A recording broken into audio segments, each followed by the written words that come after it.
من أوائل من الناس اللي دخلوا حتى عملية التشريح في المدارس عندنا.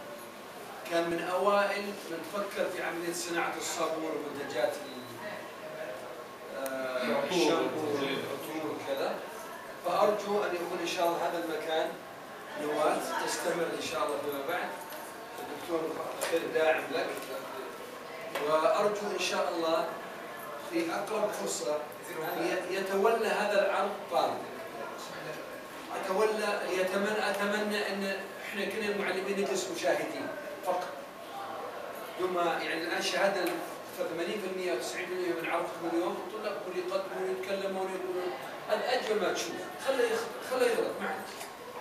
مستقبل إن شاء الله أبغى في الحاجات العلمية هذه ما نقول إنجازات محمد الشامي بس، نقول إنجازات ريان، إنجازات مشعل، إنجازات خالد، إنجازات عبد الله، إنجازات، ونشوف يفعل العملية أمامنا.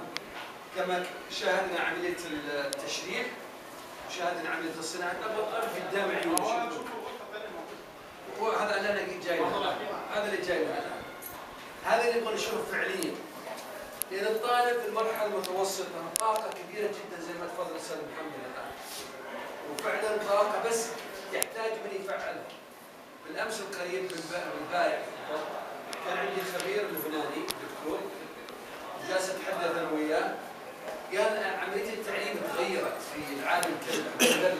يدرب للمعلمين، ابو عبد الرحمن حضر اجتماع ابو هشام والمجموعه الخميس الماضي.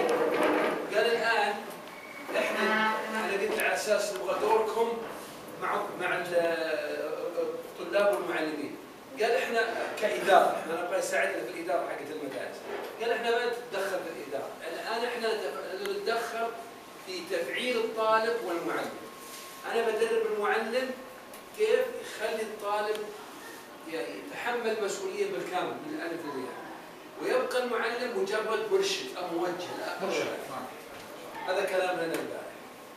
فنشكر الاستاذ محمد الشامي المصري كما قلنا دائما، لأنه يعم على الشام بعدين نقول السعودي على جهود المبارك وعلى هالتكوين الجميل. وأهم